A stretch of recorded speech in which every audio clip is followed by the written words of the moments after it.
क्या आप जानते हैं हनुमान जी ने लंका दहन की थी उस समय पूरी लंका को जला दिया था। लेकिन इन दो स्थानों को हनुमान जी ने भी छोड़ दिया था। आखिर क्यों?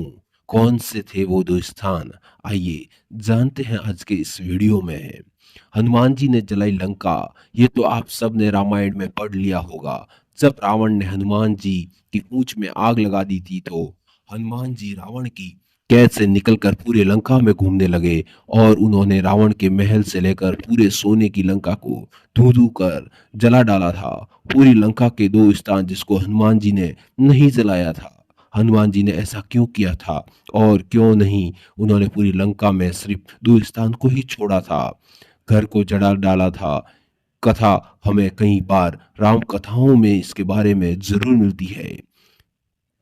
राम कथाओं के अनुसार हनुमान जी ने लंका के जिन दो स्थानों को नहीं जलाया था उसमें पहला स्थान तो अशोक वाटिका थी।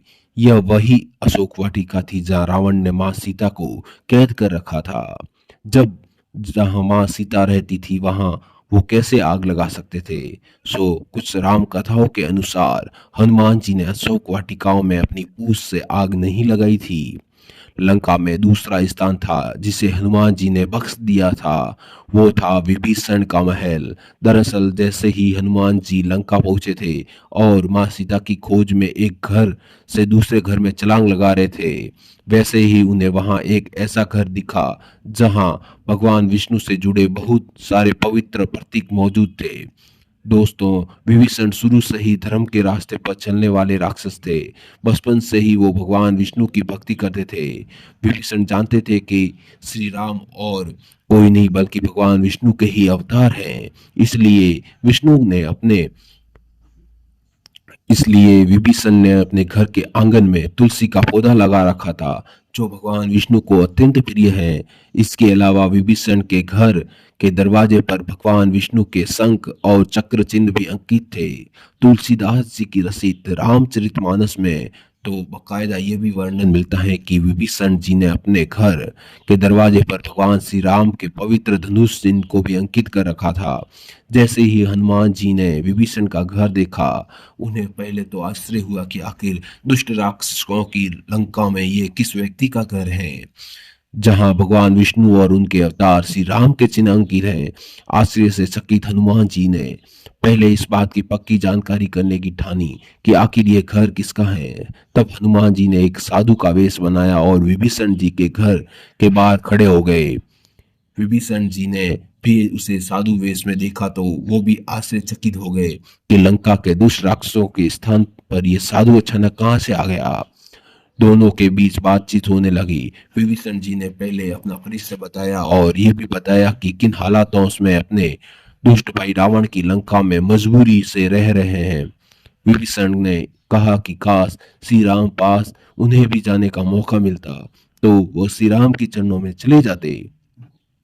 जब हनुमान जी को विश्वास हो गया कि विभीषण सच में एक सच्चे राक्षस हैं, तो उन्होंने अपना साधु रूप त्याग दिया और अपने असली रूप में आ गए।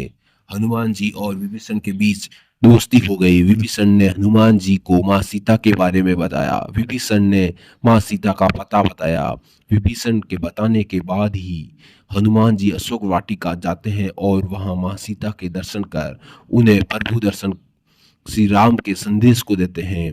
चूंकि विभीषण भी श्री राम के भक्त थे और उन्होंने हनुमान जी को माँ सीता का पता बताया था, इसलिए रावण ने हनुमान जी की पूंछ में आग लगवाई तो हनुमान जी ने रावण के महल को पूरी तरह से जला दिया।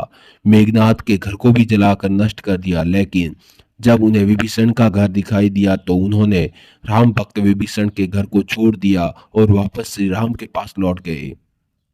हालांकि वाल्मीकि रामायण में ऐसी कोई कथा नहीं मिलती। वाल्मीकि रामायण के अनुसार तो लंका जलाने के बाद हनुमान जी परेशान हो गए थे कि कहीं उनकी गलती से अशोक वाटिका तो नहीं जल गई। वाल्मीकि रामायण की कथा के अनुसार ये सोचकर हनुमान जी बहुत परेशान हो जाते हैं और आत्मदाह तक करने की सोचने लगते हैं। उन्हें लगता है कि उनकी वजह से अशोक वाटिका में माँ सीता भी जल गई होगी, लेकिन फिर तो हिम्मत करके अशोक वाटिका में दोबारा जाते हैं और जब वो वहां माँ सीता को जीवित देखते हैं तो प्रसन्न हो जाते हैं। हनुमान जी माँ सीता से दोबारा मिलते हैं और माँ सीता से श्री राम के लिए संदेश लेकर वापस समुद्र पार कर अपने प्रभु श्री राम के पास लौट आते हैं। तो दोस्तों, जानकारी कैसी लगी हमें कमेंट करके अवश्य बताएं। धन्यवाद।